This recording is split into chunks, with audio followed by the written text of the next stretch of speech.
Welcome back, guys. Global War 1914, Operation Albatross. This is the spring of 1913, turn for the Ottomans, and a little bit to do here, so let's get right to it. Purchases. We have $11 to spend. We're going to spend $2 and purchase a militia upgrade to an infantry, and then we're going to spend $9 and purchase 3 infantry. So just looking to get some more manpower on the board here. For technology, we have 1 tech roll, and we are going to go for defense in depth, and that's going to be at a 7 or higher. So let's go ahead and roll for that and see how we do.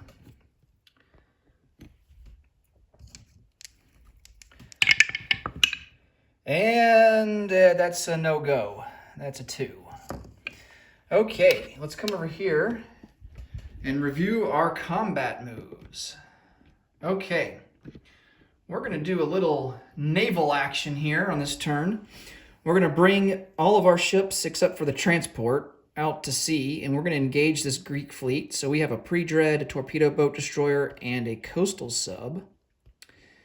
And if we can get a lucky hit with our coastal sub at our first strike, that will immediately right away sink one of his ships without being able to fight back. And then we have a couple more combats that we want to do. We're going to do attrition attack with our artillery from Southwest Macedonia into Thessaly, and then another attrition attack with our artillery in Northwest Macedonia into Serbia. Okay, let's resolve the attrition attacks first, and then I'll get the ships on the board and we'll do some naval engagement. Okay, this is the attrition attack into Thessaly. Need a 1. Oh, man. I don't even think that shell probably even hit land in Greece. That thing was launched all the way into the freaking Eastern Med Sea. Well, that was awful. Let's try the one in Serbia. That's going to be at a 1. And that's a miss as well. All right, so no luck there. Let me get these ships on the board.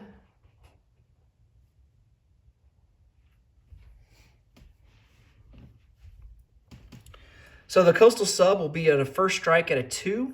Torpedo boat destroyer will be at a 4. And then the pre-dread will be at a 7. All right. Now the difference between pre-dreads and dreadnoughts,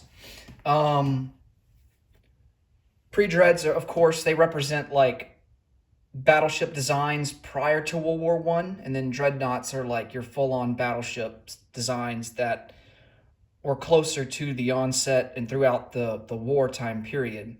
Pre-dreads, they attack and defend at a 7. Dreadnoughts attack and defend at an 8.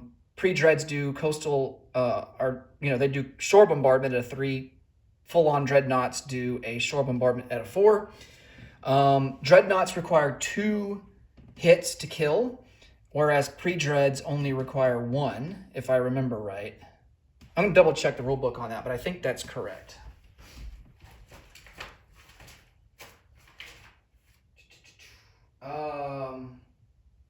Yes, that is correct. So pre-dreads only require 1 hit to kill. Dreadnoughts require 2 hits. Okay. And then for Greece, if we are able to sink the Greek fleet, then they will also lose their naval transport by default. So their pre-dread defends at a 7, their torpedo boat destroyer defends at a 4, and then their transport is just going to be over there at a 0. Okay, so we get a first strike at a 2 or less with our coastal sub. That's a big time miss. We have a torpedo boat destroyer at a 4. Oh, there's a hit. All right. That's good. And then we have a pre-dread at a 7. Oh, just missed by 1. Oh, man, that would have guaranteed the entire fleet being sunk on the first round. Oh, man, that would have been huge. Okay, so he defends 4 or less for the torpedo boat destroyer. And that's a hit. Oh, boy. This is not looking good. All right, so there's 1 hit for him. And then he's got a pre-dread at a 7. And he misses. Wow, both pre-dreads miss. Oh my goodness. Okay, so we got to remove one casualty each. So the Ottomans are going to lose a coastal sub, and the Greeks are not allowed to take the transport as a casualty. It has to be taken last. So, and it's not even doesn't even really count towards a casualty in regards to the attacker's hits. It's just automatically sunk, after all the remaining surface ships have been destroyed. So the Greeks have to choose the torpedo boat destroyer as a casualty. Okay, round number 2. Let's see if the Ottomans can finish this off here. Torpedo boat destroyer at a 4. That's a big time miss. Pre-dread at a 7. And there's the hit that we need. All right. And so the Greek fleet is guaranteed to be sunk, and the Greeks will have their pre-dread retaliating at a 7. And they get a hit. Okay, so the Ottomans will lose their torpedo boat destroyer, and then, of course, the Greeks will lose their pre-dread and their transport. And that's going to be pretty big for World War I implications, because that means that's less ships that the British will get to resume control of after Greece aligns, assuming that eventually they do. Okay, so this guy here is going to remain out in the Aegean Sea. And of course, we've already done these combats here, so I can remove those off the board. Okay, and that changes up some things for non-combat. So instead of non-combating these 2 infantry into Thrace, we've cleared the way, so I can non-combat these guys over using this naval transport. So this naval transport is going to come out, and we're going to take these 2 infantry, and I think we're going to thrust them into southwest Macedonia. Okay, that'll give us 4 there, along with an artillery. And then I think what I'm going to do is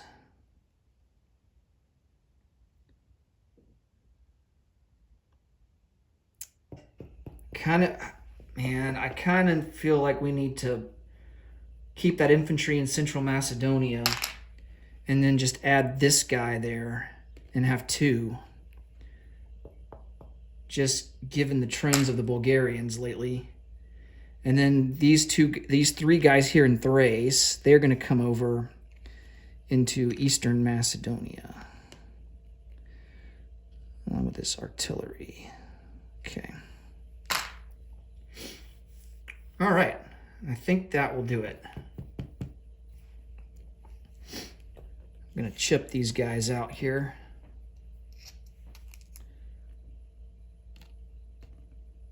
So that's going to be 4 in southwest Macedonia, and then 2 in central. All right. Now we can place some units. Here is our militia upgrade that's going to leave port here in Constantinople, and there is a port here in eastern Macedonia, so we will utilize that to upgrade the militia to an infantry, and I'm going to chip him out, so that will leave us with 3 infantry in eastern Macedonia, along with that artillery. Okay. And let's see, we've got 3 infantry to place down. Now, we already used a manpower supply to upgrade a now wait a minute.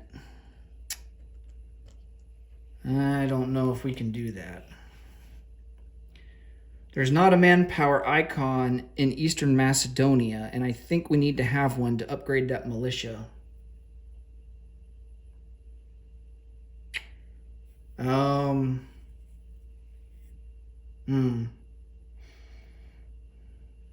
But But then again, the upgrade's coming from Constantinople.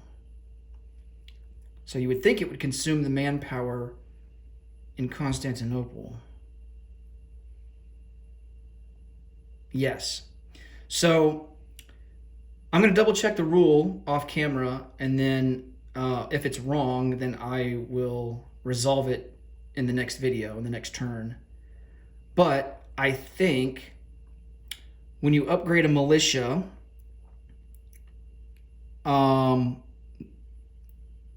the upgrade comes from the manpower source that it's coming from. So now, if you are building a colonial infantry, which in this case, you would build colonial infantry outside of home country here in Macedonia, you would have to have a manpower icon to build a colonial infantry. So the only place that we could do that would be in Central Macedonia. But for purposes of upgrading, the upgrade source comes from the original place from home country. So,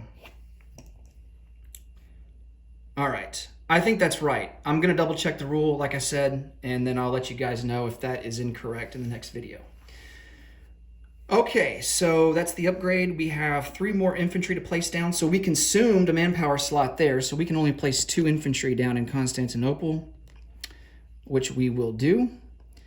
And I think our final infantry is going to go down into Anatolia. Well, no, we're going to place it in Eastern Anatolia. And we have a manpower icon there, so we can place down a maximum of 1 infantry class unit there. Okay.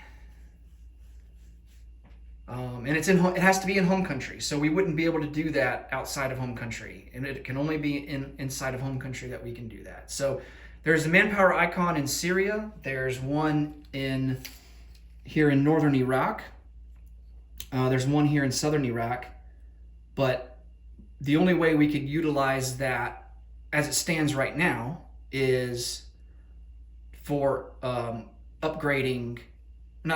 placing down colonial infantry. Okay. Now, we could produce units here in these territories if we build a minor factory. So it would consume the manpower slot and the minor factory slot, say if we were to build a factory in northern Iraq. So it is possible to build units outside of home country, but you need a factory in order to do so. Okay, let's see. I think that is everything. We don't have any recruitment rolls to do.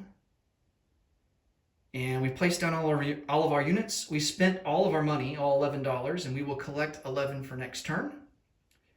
And that will be it for the Ottomans. Next up will be Russia. Thanks so much for watching as always. Until next time, take it easy. Bye for now.